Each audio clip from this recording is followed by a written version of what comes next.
Hello, and welcome to this TechScan webinar. Now I would like to introduce today's presenter, Ed Hayter. Ed has held several responsibilities over his years with TechScan, including design consultation, product development, technical documentation development, and more. Ed has extensive experience working with engineers and OEMs across industries on FlexiForce sensor integration. The projects have included medical infusion pumps, surgical instruments, consumer electronics, and physical rehabilitation equipment. Ed has also worked in the field of optical components prior to his years with TechScan and has been credited with a patent in this industry. Ed, welcome to today's event. And with that, I'd like to pass things along to you to get us started. Go right ahead. Thanks for the introduction, Katie. So as Katie mentioned, my name is Ed Hayter, and while I'm the product manager for TechScan's Embedded Sensing division, I'm also an applications engineer. Over the last 5 years, I've worked with several engineers and designers like yourself through the force sensor integration process. As the drivers of innovation, engineers rely on their experience and instincts to make important choices on their design journey. However, the choices they make early in the process can make a major impact, especially when integrating sensing technologies into their design, like force sensors. While every journey a device takes from concept to completion follows a unique path, I've come to see that there are 6 core phases or checkpoints that all engineers encounter.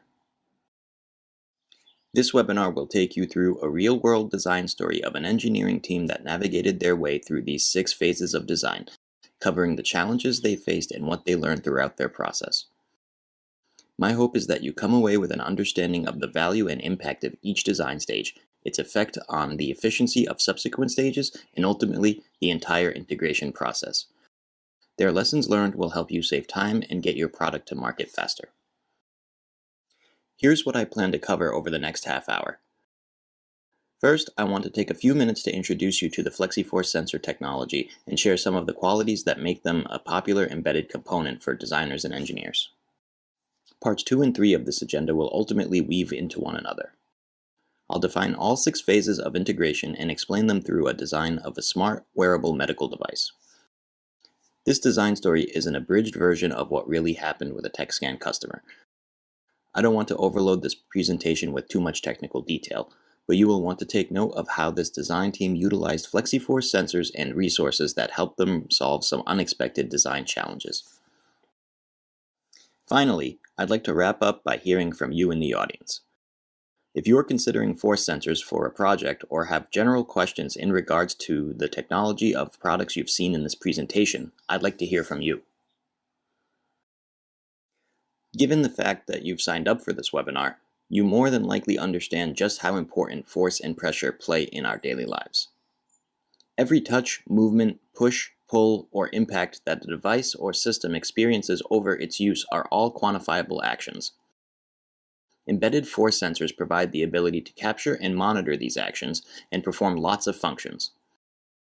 Today's design engineers are challenged to develop differentiated devices and systems with features that improve usability and the efficiency of a given process.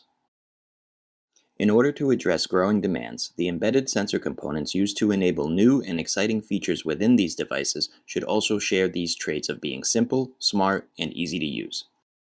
You're all probably quite familiar with load cells, strain gauges, and MEMS sensor technologies. As you can see here, they all have their benefits and limitations. You also need to account for any space or weight constraints within your design, any power restrictions, and of course, your budget. For applications where compression force sensing is required in limited space, I'd like to introduce you to our thin, flexible, and customizable technology designed for easy operation and integration. FlexiForce sensors are printed force-sensitive resistors, also known as FSRs. They are used to measure compressive forces between nearly any two surfaces. As illustrated on this slide, FlexiForce sensors are ideal for embedding into devices because their access to tight spaces and customizability address many of the design challenges that load cells, strain gauges, and MEMS sensors cannot. What you are seeing here is the construction of a FlexiForce sensor.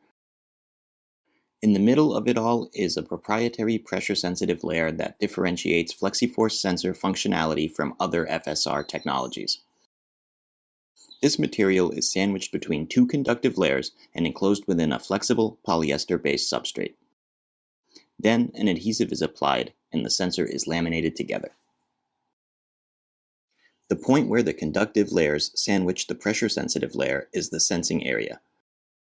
These conductive traces extend out to a termination point of some kind, which will connect to your electronics port or PCB. This is a pin sensor shown on the screen, which is what we provide with all of our standard off-the-shelf sensors. But we offer other termination options to accommodate different needs and budgets. These images give a good look at how FlexiForce technology works. As force is applied, the sensor's resistance decreases, generating a change in the circuit's analog signal. This can be read by an analog-based system or digitized through an analog-to-digital converter to correlate feedback. One of the key advantages FlexiForce has over other force sensors is their ability to function with simple, low-power electronics. In addition, the force range of a FlexiForce sensor can be adjusted by changing supplied reference voltage or circuit gain. This allows the user to have control over parameters such as max force range and measurement resolution within that range. Now, here are 4 common uses for FlexiForce sensors in an embedded design. New uses for the technology are being discovered every day. However, many embedded projects we've worked on often fall into one of these 4 application groups. The design story I'm sharing today falls into that first category, detecting and measuring relative change in force or applied load. So, if you're working on an application that involves measuring relative force changes, you'll want to pay close attention to the next few slides. Here are the 6 phases of sensor integration. I imagine you are probably aware of all of these in some regard, but I'll give you some more information to all of these as we move forward. Perhaps there are some nuances that you weren't considering, or maybe you're streamlining these in some fashion. However, I can't stress enough just how important all of these phases are in your process, and especially number 1, sensor characterization. The way you begin your integration process has significant effects throughout all of the other phases, so you'll find me referring back to this phase often. So here's the device we're building today. This is a next-generation automated wearable therapeutic delivery pump developed for a mass population of users and age ranges. One of the common challenges these pumps have is the potential for medication to build up in the delivery system. Therefore, the team needed to develop a method to monitor relative expansions within the delivery line of the device. To do this, a force sensing mechanism was required to monitor and measure the change in force from expansions caused by blockage, and provide feedback from the device to alert the patient to take action. Obviously, it would be very difficult to fit a load cell in such a tight form factor, and the complex electronics required for strain gauges and MEMS devices could become costly and put a burden on the device's battery life. So, like any of us would do, the design team opened up a Google search window and typed in thin force sensor. They were introduced to FlexiForce sensors on the TechScan website. The team was immediately drawn to the thin, flexible form factor and the ability to function on simple, low-power electronics. What especially got their attention was the freedom to buy standard sensors in low quantities from the online store, including high temperature and high humidity options. Actually, all those sensors you see on the screen are available in our store. They also took note of the amount of integration resources available to them, including technical integration collateral and some of our embedded sensing development products. I'll get a little more into those as we move on. First is one of the most crucial phases of sensor integration: sensor characterization. Sensor characterization is the process of establishing a fundamental understanding of sensor functionality in a controlled, known loading environment. This is a crucial element of the integration process for a variety of reasons displayed here. Just remember that your application is unique. Taking the time to test the sensor with various circuits, loading conditions, and your expected interface materials allows you to establish a performance baseline. When unexpected results are observed, an established performance baseline can be used to determine likely causes, isolate variables, and systematically identify the root cause of observed issues. Without sensor characterization, troubleshooting and debugging can become a costly game of guess and check. There are two core questions engineers and designers are looking to answer with sensor characterization. 1. What is the fundamental performance of a FlexiForce sensor? And 2. How does a FlexiForce sensor function with the circuits and material interfaces I'm considering for my application? Rather than building their own loading fixture and circuits from scratch, the design team purchased the FlexiForce sensor characterization kit from the TechScan online store. This kit was developed to help engineers understand how FlexiForce sensors will perform under different circuitry and in controlled loading environments. The desktop loading fixture includes an onboard calibrated load cell, which is an important element to characterization as it provides users with an understanding of sensor capability and performance under known loads. The kit also includes 3 interchangeable analog circuit modules, FlexiForce sensors, an open-source software to control the fixture and record sensor data, and a universal power supply. With the characterization kit, the engineers began applying loads to a FlexiForce A301 sensor at the expected force frequency. From there, they kept record of sensor performance in the software. To their surprise, they noticed that the sensor response was very different under different circuits. For instance, the voltage divider had a much less linear output curve compared to the inverting op-amp. Once they determined the best type of circuit for their application, the team tested this circuit with their application's interface materials. They used this test to initially size the reference voltage, resistor, and capacitor values within the circuit, and also to obtain a performance baseline of linearity, hysteresis, drift, and repeatability with their specific circuit, components, and interface materials. After characterization comes proof of concept. Your main goal here is to determine whether the sensor can successfully capture its intended measurement with your selected electrical and mechanical configuration.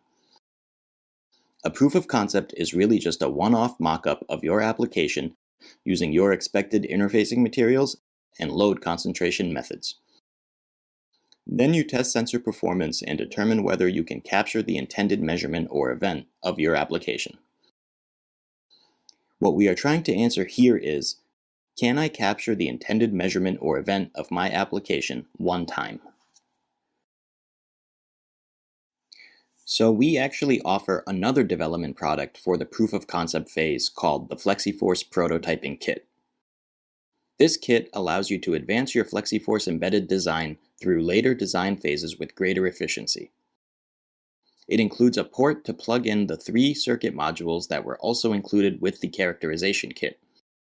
And you can either monitor feedback from the onboard LED light or from the open source software we provide. The prototyping kit also includes programmable and adjustable reference voltage. Here's the proof of concept the design team developed. As you can see, it's far from glamorous.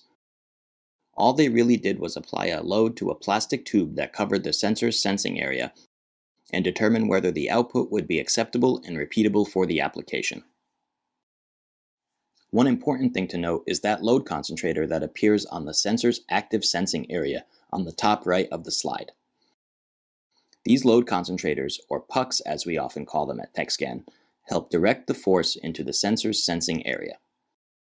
Pucks ensure a consistent material interaction, which optimizes linearity and repeatability. They are also good for protecting the sensor against shear or abrasive forces that could affect the sensor's sensitivity over time. The bottom image is a look at the open source software that comes with the prototyping kit. It's a Visual Basic program that makes data collection and calibration easy. The Arduino software that controls the prototyping kit's PCB is also open source and can be tailored to fit the needs of your specific application. There were two key findings that came out of this proof of concept. One, the current reference voltage of the circuit was not providing enough sensitivity to capture a robust measurement. That was an easy fix, though. The engineers increased the reference voltage 1/2 volt using the jumper on the board. This increased reference voltage and provided better sensitivity and resolution in later tests. Also, the polycarbonate load concentrator was not providing the response they desired. Instead, they switched to a thinner stainless steel load concentrator and were happy with the results.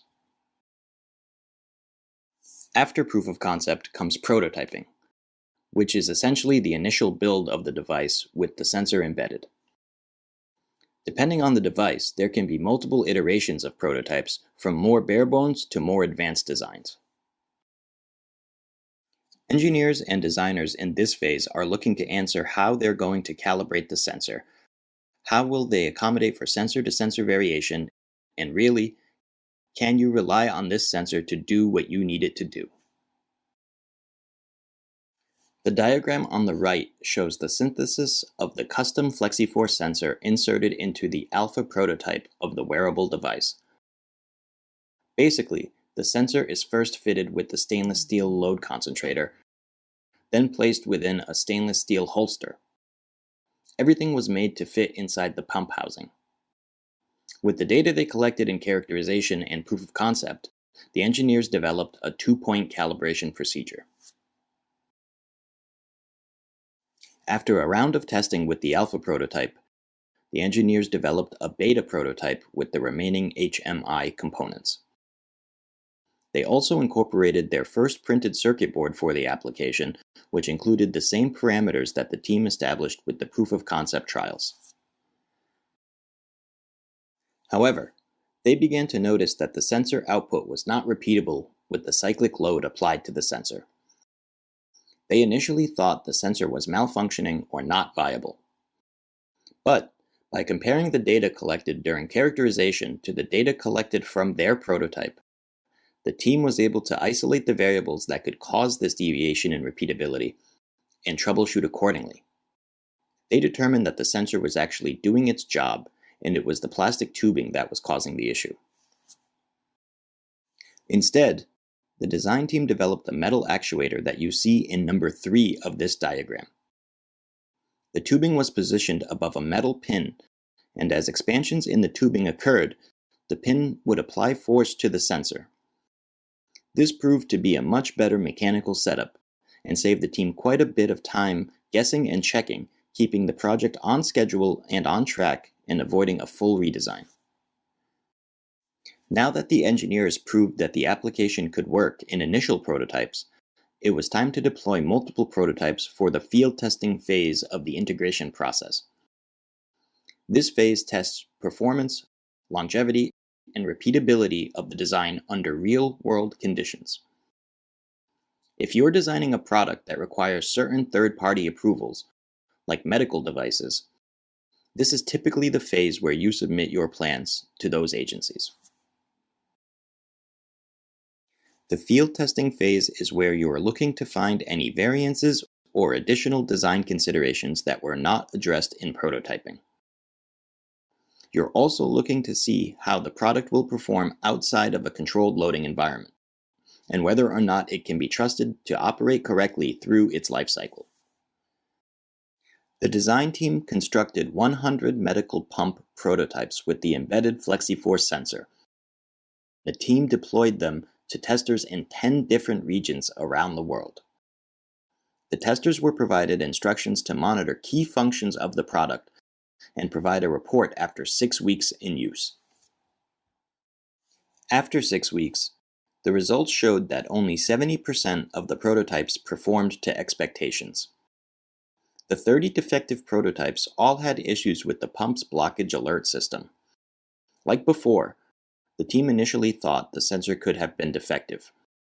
But when they brought it back to the lab and consulted their characterization data, the sensors were performing as they should.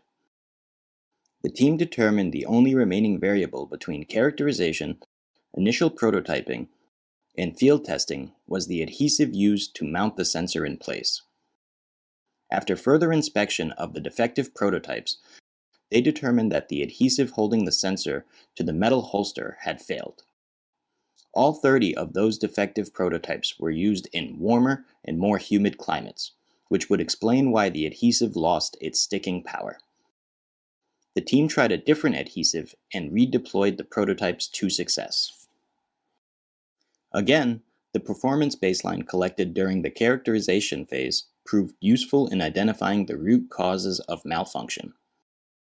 A huge help to this team, especially since they were already this far along. Now, phases 5 and 6 are important steps, but they oftentimes work in tandem with one another. The final embedded design phase is the final documentation of the design. This is the point where the organization's stakeholders approve the design. Once this is finished, these specifications are shared with the company's manufacturing department to ensure the final design will translate to mass production.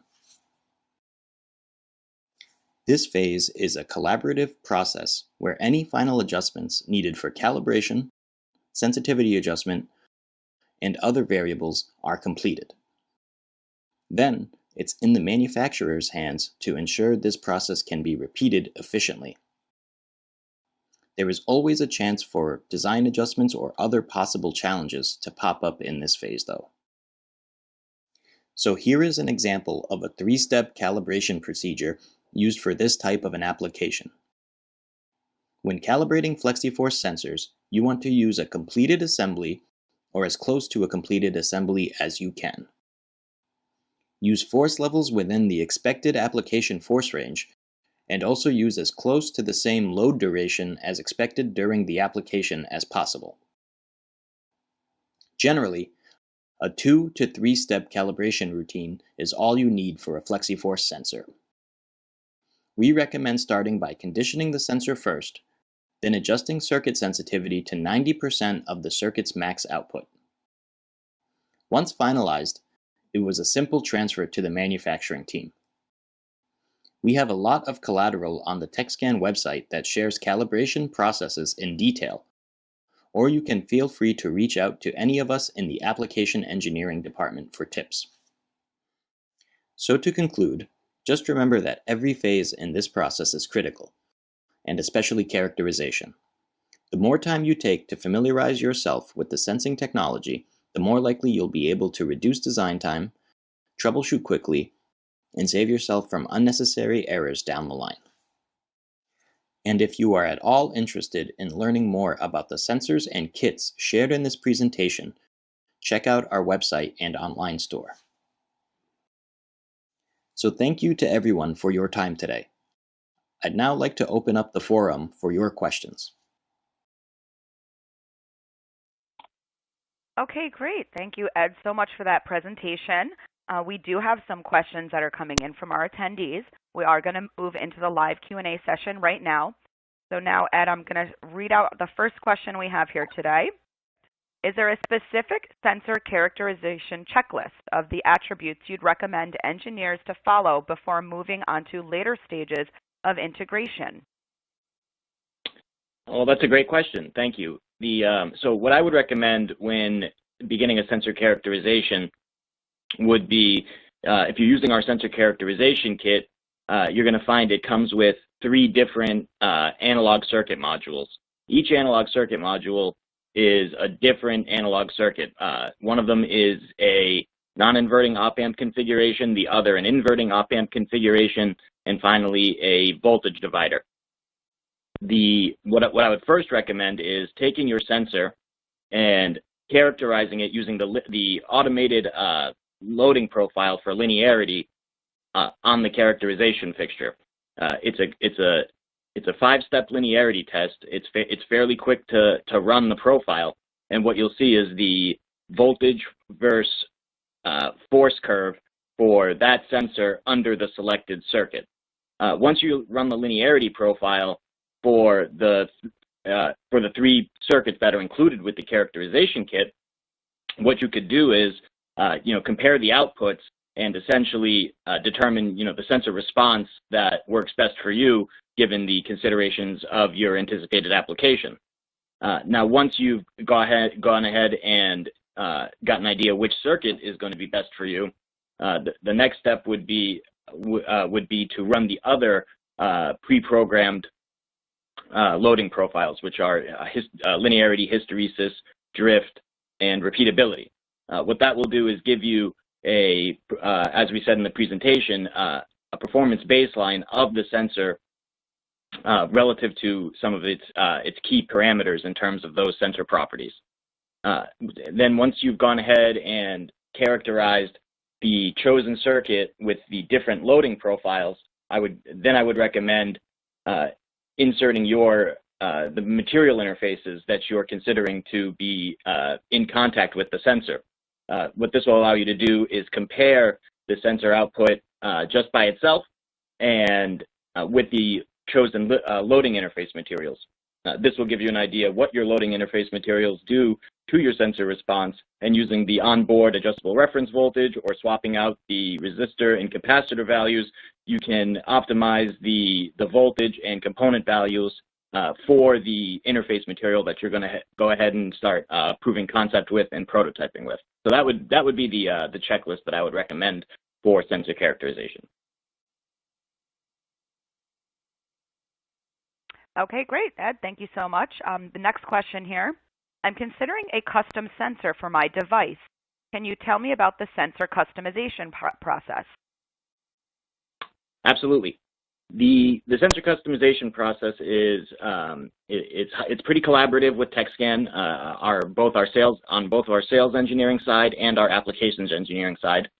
Generally, the process will involve an engagement with our sales engineering team. What they'll do is they'll work with you to quantify the application, to understand your needs of the sensor, the technology, and then they'll bring in an applications engineer such as myself, to work with you and understand the technical needs of the application.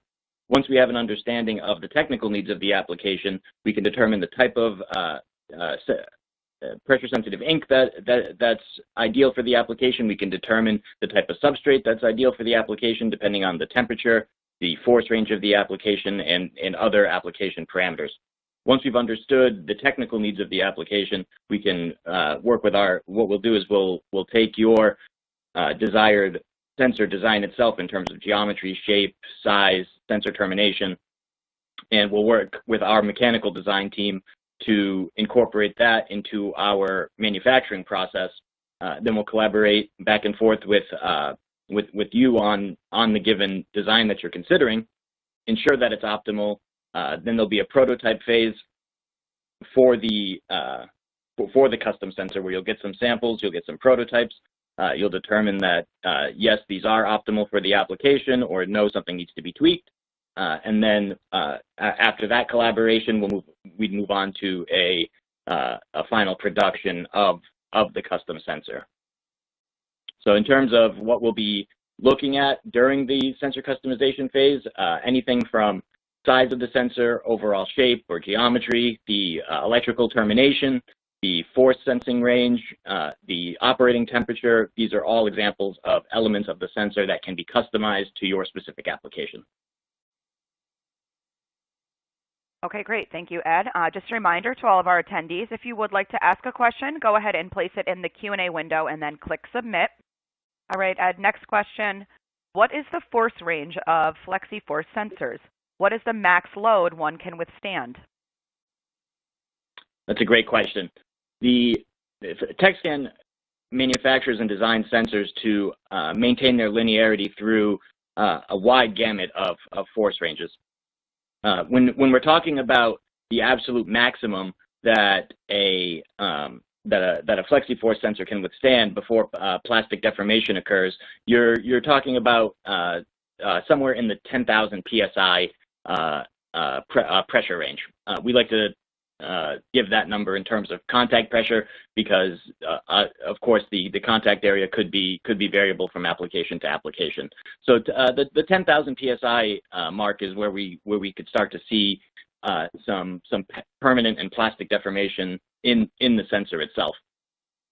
Now, below the 10,000 psi area, going back to applicable forces, you'll see if you're looking on our online store or at our product catalogs, you'll see sensors with force ranges designated at 1 pound, 25 pounds, and 100 pounds, respectively, for some of the different sensor models. Now, when you're looking at these forces, I would recommend considering the force designation for that sensor that you're looking at as a nominal force range. So, for example, the 1 pound sensor, I would consider that 1 pound to be a nominal force range, because by using either adjustable reference voltage or adjustable gain, you can take a 1 pound sensor and easily measure up to 10 to 20 pounds with it by changing the reference voltage or gain of your circuit. Similarly, if you take one of our 100-pound sensors, you could get that sensor to operate in the thousands of pounds by altering reference voltage or feedback resistance or the circuit gain itself. So there's quite a bit of flexibility in terms of the force range you can get out of one sensor. The characteristics that you want to consider when choosing, what's best for you is the measurement resolution you're going to be looking for, the linearity that you're going to be looking for, and of course our applications team is always available to help select a force range that's optimal for your application. Okay, great. Thank you so much, Ed. Just a reminder to the attendees, if we don't get to your question, we will reach out to you following the webinar. Okay, Ed, next question. Why are you applying a square waveform into your reference voltage to your sensor? That's a great question. So it doesn't have to be a square wave. It can be a DC voltage or a constant voltage.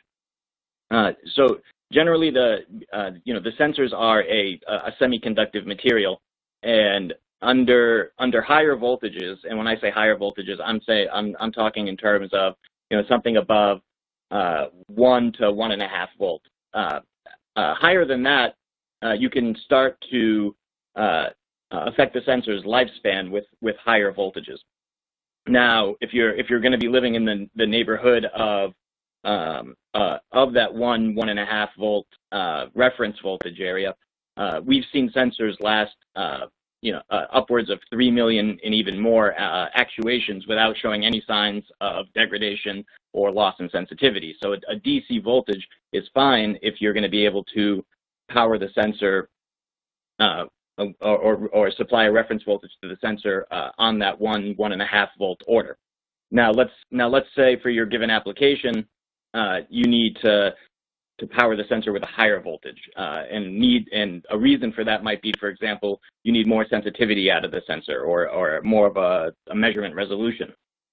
So if you want to go higher to 2, 3, even 5 volts, the recommendation is to use a square wave there, so that the sensor has more off time during the measurement. This will help preserve the sensor life and still get the maximum possible sensor life out of the product. We've seen sensors that are being powered with a 5 volt square wave last up to 1 to 3 million actuations easily without showing any degradation by supplying this square wave to the sensor at the 5 volt mark, and then essentially it allows you to get that added resolution without having to sacrifice sensor life. So the need and what should guide you towards whether you're using a square wave or a DC wave or a DC signal would be what type of measurement resolution do you need? What sensitivity do you need?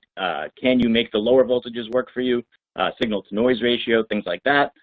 And then if you do need the square wave, you could work with our applications team to determine, based on your loading profile and the necessities of the application, to determine optimum frequency for the square wave and the parameters of the supplied square wave itself.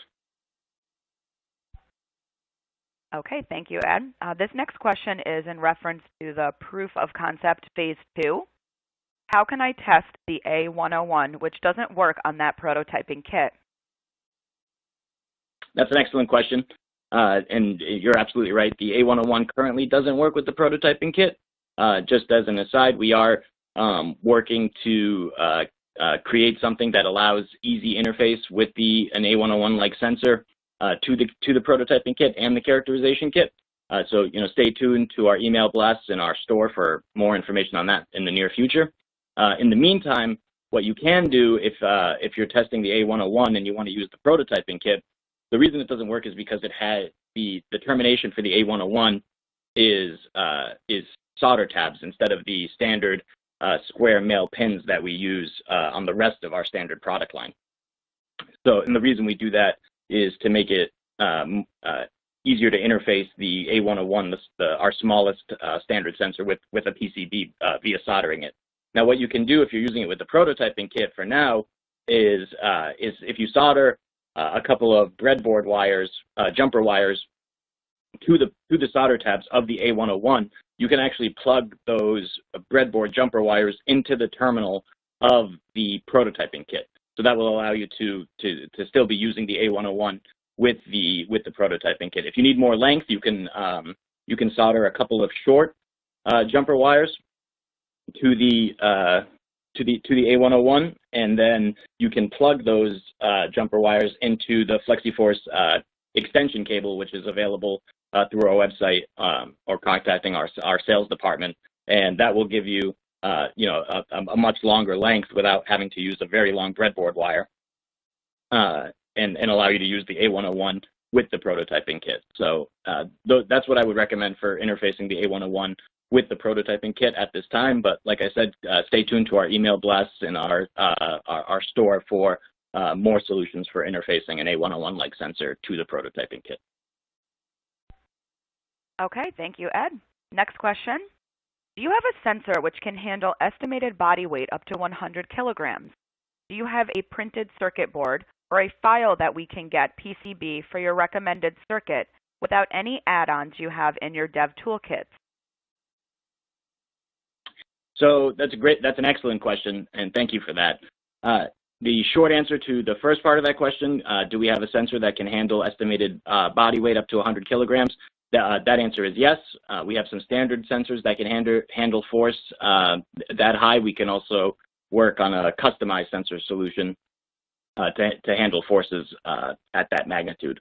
As far as the second part of that question, do we have a printed circuit board or a file that we can that you can get our recommended PCB without any add-ons in the dev toolkits? Currently, they are not available in there are circuit diagrams that are certainly available in the documentation of the dev toolkits, and those circuit diagrams will show you the mode of operation of the circuit, so that you can, if you either want to build your own or transpose it to your final design, you can do that. And then we can also work with you if you contact our applications team to lay out a PCB similar to our recommended circuit. There's going to be some resources available at the end of this presentation that show some of our recommended circuits and the diagrams of them.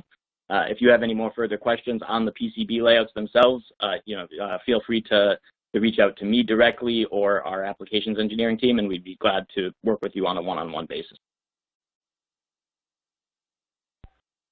Okay, Ed, thank you so much. Just a reminder for the attendees, if you have a question, go ahead and place it in the Q&A window and click Submit. Ed, the next person asks, you need to adjust only the first time that you use this sensor, or do you need to apply this characterization every time that you need to use it? So that's an excellent question.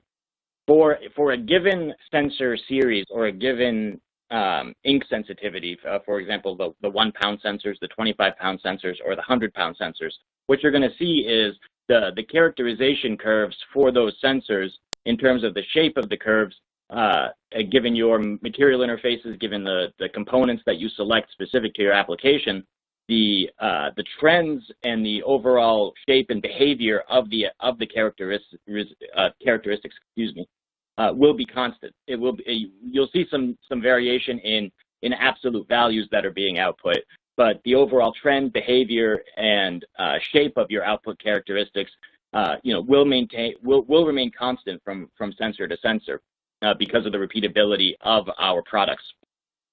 So you, what I would say is for a given application, if you do a thorough characterization, right at the beginning, if you're not changing the sensitivity or type of sensor that you're using, that characterization should be able to hold after doing it, one time for the circuit that you choose, and then you should be able to use that as a baseline for the subsequent steps of your design process. Okay, thank you, Ed. Next question here. Looking at the other end of the scale, what is the lowest ranges achievable? Sure. So on the lower side, and that's an excellent question. Today, as things are, our products are getting smaller, more miniaturized, more modular. The need for lower and lower force ranges is becoming more and more prevalent. So right now, our general recommendation is to try to aim for a contact pressure among somewhere around 1 psi. Our testing has showed that the repeatability and the characteristics of the sensor are most realized at that minimum contact pressure of 1 psi. In terms of forces, given the different shapes and sizes of our sensors, that can translate to something on the order of tens of grams or 50s of grams, and we can also work with you in terms of, depending on the size of your actuator that's going to be loading the sensor, the load concentrators, or pucks as we call them internally, that we had mentioned in the presentation. Using those can help to create a smaller contact area and increase that contact pressure for lighter forces to get you to that 1 psi mark. So again, 1 psi is the neighborhood you want to try to be in for a minimum contact pressure. If you need guidance on how to create a situation where you're getting that, given the size and magnitude of your force actuator, we're glad to make some recommendations to help realize that. Okay, thank you. This next person is asking about trimming the sensor. So they state that they know you can cut it, the FlexiForce sensor, they know you can cut it. The question is, can they trim it? They need a very small sensing area, and they are afraid that if they cut too much of the sensor, it will lose its performance. Sure. So yes, trimming the leads of the sensor, for example, for our A201 series or our A401 series, that's something we can absolutely do. We can make the leads shorter for you and pin them with our square male pin standard termination, so that you've got a shorter tail length. When it comes to the sensing area, I would proceed with some caution. It is possible. Now, when you're looking at our sensors, regardless of the shape of it, you're always going to see a similar trend. And what that's going to be is you're going to have the sensing region in the middle of the sensor at the head of the tail. That sensing region is the silver area that the leads connect to, and then you're going to have a black material that's extending beyond the silver. That's the pressure sensitive material that we're printing.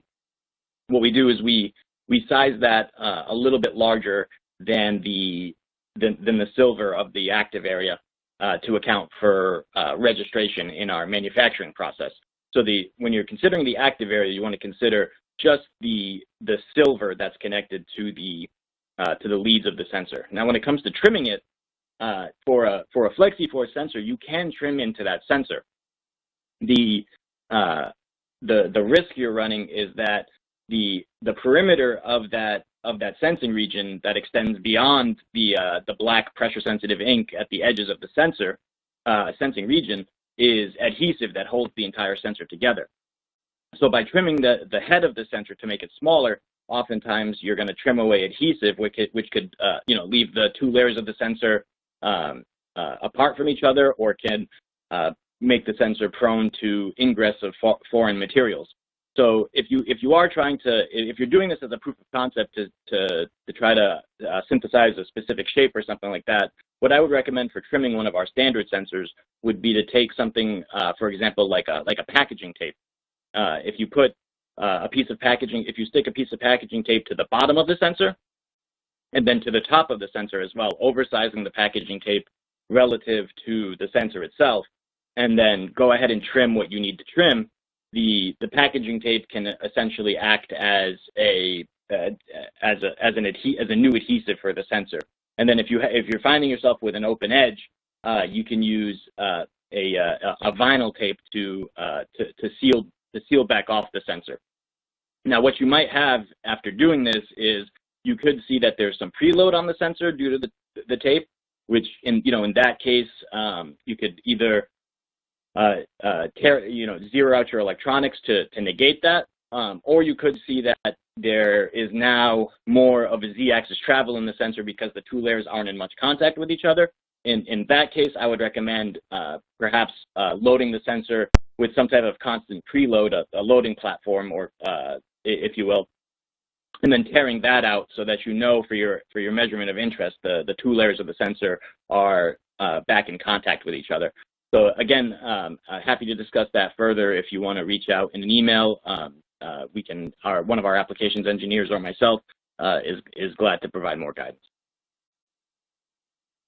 Okay, thank you so much, Ed. Just a reminder, if you have a question, go ahead and place it in that Q&A window and click submit. And we do have lots of questions, so if we don't get to your question today, we will reach out to you following the webinar. So Ed, the next question, is the force sensor array available? So force sensor arrays are available. We have other parts of TechScan which do matrix sensors, which come with full systems and allow you to actually map a pressure gradient across an entire contact area. The FlexiForce sensors are intended to output a discrete force in one contact position, whereas our matrix sensors are intended to, with the systems that they come with, are intended to map an entire pressure gradient across a given contact area. There is an in-between to that in that our custom sensor solutions, if you're looking for discrete forces in multiple contact positions, if we can create custom FlexiForce sensors with multiple sensing elements in them and wire the traces or print the traces in an array format. So yes, they are available, and on the FlexiForce side, we can work with you to wire them in terms to wire some standard sensors in an array, so you can prove the concept if needed, and then we can of course work with you to create a custom sensor of an array of discrete sensing elements if that's what your application requires. Okay, thank you, Ed. Next question here. I purchased a 10 by A301 FlexiForce sensor for specific application. Do I need to characterize each one, or should I characterize only one and suppose the same behavior for the rest of the sensors? So this is similar to the question that we had talked about before when it comes to characterizing once or previously or multiple times. So hopefully that gave you some foundation to that response. I'll just add or reiterate that for a given sensitivity of a sensor, the output trend will be constant from sensor to sensor. You may see some fluctuations or variations in absolute values, but the output characteristic curves will be, given the circuit you select and your given material interface that you select, will be constant from sensor to sensor in that sensitivity range. Okay, great, thank you. What circuit parameter can be changed to give the finest resolution of compressive forces of 0 to 5 newtons? So for 0 to 5 newtons, my recommendation would be to increase the reference voltage. I would probably suggest either using an op-amp circuit will give you resolution, will give you a constant resolution through that force range, and will give you a linear response through that force range. Depending on if you go with non-inverting or inverting configuration, depending on what your circuit and the budget you're trying to operate in can allow, I would recommend increasing the reference voltage on the order of somewhere between perhaps 2.5 and 5 volts for a reference, and then pulsing that as a square wave, as we talked about in the previous questions here. What that'll do is it'll give you more sensitivity in the sensor and allow you to set your gain so that you are at 80% to 85%, I would recommend, of your maximum circuit output at that 5 Newton mark. The reason I'm recommending a higher reference voltage instead of a low reference voltage and a very high gain is signal to noise ratio. Because you're working in a low force area, you could be prone to either mechanical or electrical noise. So having that higher reference voltage will give you that added sensitivity, and it'll help prevent effects of external noise while maintaining a robust measurement. So increasing reference voltage and pulsing it is what I would recommend for a low force range like that. Okay, great. Thank you so much. All right, Ed, this attendee is asking, basically they're asking if you can customize. They would like to know if you can create a sensor with a hole through the middle of the sensing area. Yes, absolutely. So we refer to those as annular sensors. And as part of our custom sensor capabilities, we are absolutely able to do a donut-shaped sensor or a ring-shaped sensor, if you will. We can size the inner diameter as needed, and the outer diameter accordingly. There are some design guidelines in terms of how much space you want from the inner die cut to the sensing region, and then the sensing region to the outer die cut to allow for adhesive and things like that. So please feel free to follow up with us, or we can reach out to you and we can talk about some of those guidelines, and once you're ready, put you on the path to that type of custom sensor. But yes, it absolutely is possible. All right, thank you for that answer. We do have time for a couple more questions, Ed, so we're going to go through a few more. Just a reminder to all the attendees, if you'd like to ask a question, go ahead and place it in that window and click submit. If we don't get time to answer your question today, we will reach out to you following the webinar. So next question here, what function does the capacitor serve in the inverting circuit? Great question. So the capacitor can serve a couple of functions. Mainly, it is essentially with the resistor and the capacitor wired the way it is. It's serving as a filter to filter out noise and to help filter out noise and oscillation. And also it will also set help to set the RC time constant, or the response time of the circuit itself relative to the sensor and the application. So when you're designing your circuit, you want to make sure that the resistor and the capacitor in the feedback loop are sized so that the time constant of your circuit is in order with the sampling rate of whatever you're using to sample your output. So that would be the function of the capacitor there.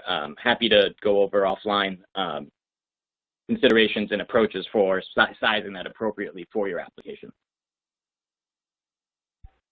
Okay, great. Thank you so much. Next question, Ed. Do you have a detailed technical document? Absolutely. TechScan prides itself on technical documentation. You'll find that we have a vast library of technical collateral. We have our FlexiForce integration guide. We have electrical and best practices manuals. We have some various ebooks that have been written entailing different design processes and design approaches or measurement approaches. If you refer to our website or take a look at www.techscan.com/FIR, you'll see some integration resources with technical collateral at that page. Okay, great. Thank you so much, Ed. So we do have time for maybe one or two more questions. Next question for you, Ed. What is the typical time to get a custom modification on a sensor like A301?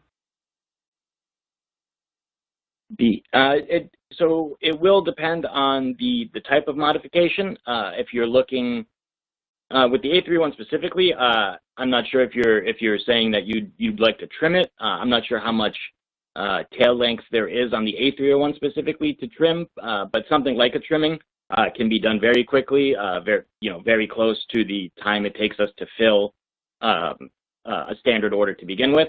And then if you're looking for a full customization, or if you're looking to just keep the sensing area size of the A301 and change the shape overall, that's entering our custom sensor design process, which can take somewhere between, depending on the complexity and other factors, it could take on the order of 8 to 10 weeks. But I would need to know more specifically about the customization you're looking for to give you a better estimate of the timeline. So please feel free to reach out to discuss that further, and I can give you a more detailed or a little bit more of an accurate answer. Okay, great. Thank you so much, Ed. So we're almost out of time here. So we're going to wrap the webinar up right now. I just want to say a huge thank you to all of the attendees for asking so many amazing questions. We have a ton of questions that we have not gotten to yet.